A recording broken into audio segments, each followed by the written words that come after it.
Hi friends, welcome to Speedy Tech channel. நம்ம இந்த வீடியோல எதை பத்தி பார்க்க போறோம்னா, நம்ம ஜிபே யூஸ் செய்து சன் டைரக்ட் ஆனாலும் சரி இல்ல டிஷ் டிவி ஆனாலும் சரி இதுக்கு எப்படி ரீசார்ஜ் பண்றது அத பத்தி தான் நம்ம இந்த வீடியோல கிளியரா பார்க்க போறோம். ஓகே फ्रेंड्स, நம்ம சேனலை ஃபர்ஸ்ட் டைம் பார்க்கறீங்கன்னா சப்ஸ்கிரைப் பண்ணி கூடவே இருக்க பெல் ஐகானை கிளிக் செய்து ஆல் ஆப்ஷனை எனேபிள் பண்ணுங்க. அப்பதான் நம்ம சேனல்ல போடக்கூடிய வீடியோஸ் எல்லாமே உங்களுக்கு நோட்டிஃபிகேஷன் வரும். ஓகே, இந்த வீடியோக்குள்ள போகலாம். ஓகே, இப்போ உங்க ஜிபேயை ஓபன் செய்யுங்க. ஓபன் செய்துட்டு இதுல பில்ஸ் அண்ட் ரீசார்ஜஸ் இருக்கு பாருங்க. இதுல இருக்க the DTH/cable TV இந்த ஆப்ஷனை கிளிக் செய்யுங்க.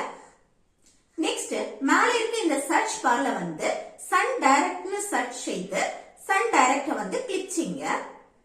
இது டிஷ் டிவினா டிஷ் டிவின்னு சொல்லிட்டு சர்ச் பண்ணி இந்த டிஷ் டிவியை கிளிக் செய்யுங்க. நெக்ஸ்ட் ஸ்மார்ட் கார்டு நம்பர் இந்த பாக்ஸ்ல ரீசார்ஜ் பண்ண கொடுத்துப்பாங்க இல்ல நம்பர், அந்த நம்பரை இதுல என்டர் செய்யுங்க. நெக்ஸ்ட் நிக்நேம் பாக்ஸ்ல நேம் என்டர் செய்யுங்க.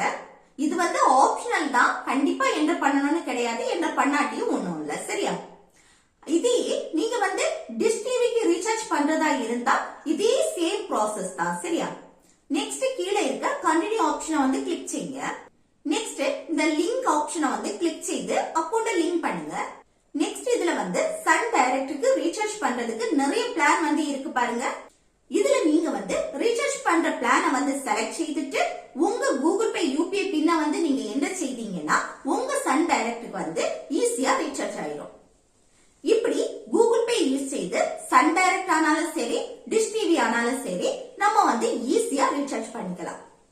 ஓகே फ्रेंड्स, இந்த வீடியோ உங்களுக்கு யூஸ்ஃபுல்லா இருக்குன்னு நினைக்கிறேன். யூஸ்ஃபுல்லா இருந்துச்சுன்னா இந்த வீடியோக்கு லைக் பண்ணுங்க, உங்க ஃப்ரெண்ட்ஸ்க்கு ஷேர் பண்ணுங்க.